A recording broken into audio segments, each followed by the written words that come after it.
So now we're just going to be doing some modifications to the function. So I was toying around with it for a bit. I found that really there's not really much you can do. I mean, with the other functions aside from p of t. Um, yeah, by the way, I'm filming it off of my iPad onto my laptop because it's not working on my iPad. For some reason, Desmos just made a change where I can't use it on my iPad, so I can't screen record in Desmos of 3D in my iPad. It just doesn't work. It won't let it work in my browser and my iPad now because they made some updates. But we're just going to do it through here. So the normalized vector, basically each of these points, these are just representing the vectors. I mean, if I change them, if I add just random numbers, that's not going to do anything. As you can see, I'll press play. It doesn't affect it at all. So there's not really anything you can do for changing the vector formulas for each vector on the point that's going across going across the thing. I mean, I can add it down here, and I'll increase the length of the little arrows on the vector, but you don't really want to do that because when you do that, you're not really going to be able to see anything as well. It's kind of pointless. So really the only thing that we can do to really change the shape of this function is just actually change the shape of the parametric curve. And so what we can do to do that is we can just change either things out of the parentheses of the cosine or inside the parentheses. So when I'm doing it on the outside, and this, I guess this represents x, I'm stretching it out in the x coordinate when I'm doing it on the outside here, and then on the y coordinate, if I add a number, I'm stretching it in the y coordinate, as you can see. And then for the z coordinate, if I do the same thing, it'll stretch it out in the z coordinate. So doing it outside of the parentheses will basically just do a simple stretch out like that. And then inside of the parentheses, if I add another number, it'll add a significantly larger amount of curves and make the whole thing look a lot more complicated. So I'm kind of noticing like what it's I guess 2 bends here on each side, and if I put a 3 in front of the t, I notice kind of like, I guess almost 6 bends, because we're seeing, let's see, you can see 1, 2, 3, 4, 5, 6. You can kind of see 6 bends when I do it that way. And I feel like it's the same way if I keep doing it in 3s. But yeah, as you can see, it's literally just changing the shape of the graph more so if I'm actually affecting whatever's multiplying t in the function. So those are really the 2 things that I can change. And then if I go on the outside and I try to do anything crazy, yeah, it doesn't really do much. So it's just, yeah, you just really, what you're doing is you're just changing the shape. And if I put, a big 3 outside of it, I just increase the size of the general, magnitude of the function. So those are the 3 things I've found that I can change on this function. But yeah. So again, you can change whatever's in front of each individual coordinate, and that's just going to stretch it out in that coordinate. So if I do it in front of x, it'll stretch x. If I do it in front of y, it'll stretch y. If I do it in front of z, it'll stretch z. And then if I do it in front of the whatever's inside of the parentheses for the next to the variable, so the constant in front of the variable, I'm going to add more curves and bends to the function to make it more complicated. And then if I want to just change the overall size of the function for the whole thing, I just multiply the entire function by whatever, and it will just increase the size by however much of a magnitude I'm putting in. So those are really the 3 kind of main things that I can do to change the function. If I try to mess with the vectors, it doesn't really do much. I noticed that the one thing I can do with that is if I increase the, I believe that there was a number here that if I increased it on one of the vectors, it would increase the speed by a lot. I believe it was whatever's in front of t. So if I did like 60,000 t and I press play or something, nope, okay, that's not it. It was something crazy. If I did like there was a way that I could kind of increase the speed, but that's really it. So you can kind of affect time, and that's it. But that's it. So yeah. So the only things that I really mess with on this function, as I said, are just the general magnitude and the magnitude of each individual coordinate, and then the amount of bends by affecting the time directly. So that's really it for this function.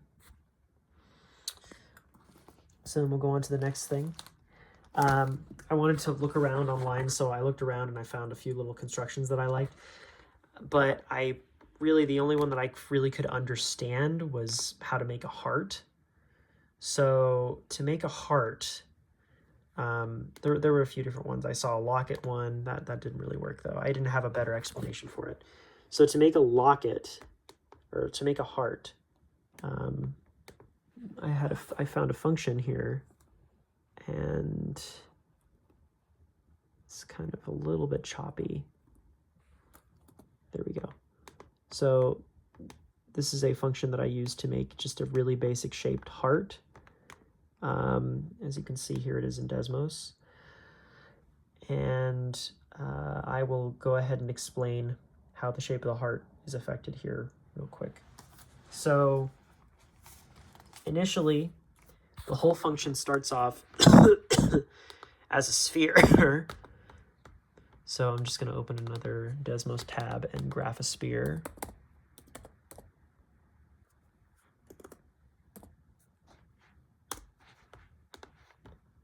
So let's just do that. So the formula for a sphere is x squared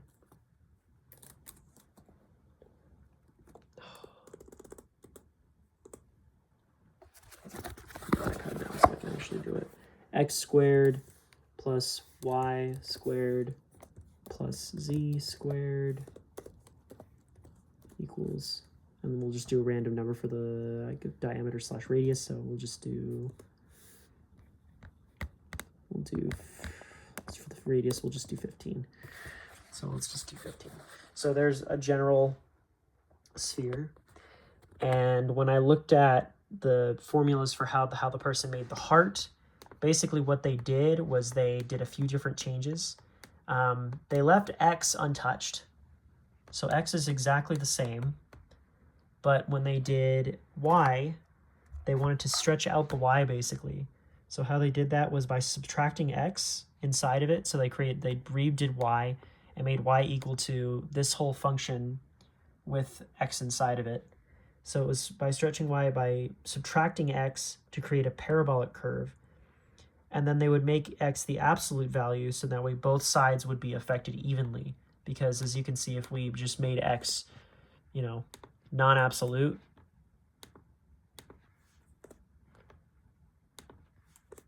it would just turn the thing into just a weird semi-bead looking thing.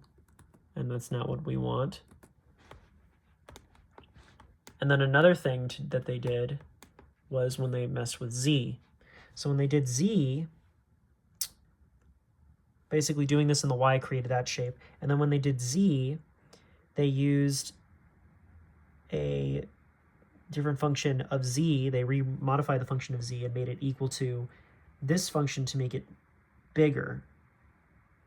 The bottom thinner and the top thicker. And how they did that was they did basically z as a function of equal to z times parentheses y, and here it's times z squared. So when they timed it by z squared, multiplied it by 2, it made it thicker. So if I took the 2 out, actually thinner, as you can see, if I take the 2 out, it basically makes it a lot thicker.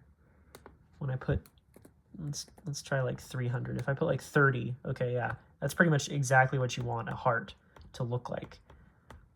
So as they would increase the z variable, they would be able to make the heart thinner, which is kind of interesting. I guess they were kind of trying to be, it's like it pushes the z into a more absolute value. Still kind of confuses me because I'm kind of like, well, isn't that just increasing the size of z? But I guess not. So I have a very limited understanding of the z-axis in this function. I've tried to really understand this. I understand how y works in terms of shaping it, but when z is slimming it down, it's a little bit different. But all I know is that when we increase the z, we can thin out the heart and actually make it more directly to the shape of what we want the heart to look like. So when I take it out, you know, it just becomes a really fat looking heart that you can kind of see from one side, but it doesn't look like a heart from the other side. It just looks kind of like a misshapen orb. And as we increase z squared, as we increase the constant in front of z squared, we just thin it out so it looks more like an actual, you know, just like a heart, like a flat little heart. So yeah, it's kind of interesting to see the shape. But yeah, that's the overall thing that I've learned from this, is that I found a different kind of 3D model, and this 3D model kind of just gave me a rough demonstration of how to change certain values and actually make the heart look exactly what you want it to look like. So yeah. And then that's about it.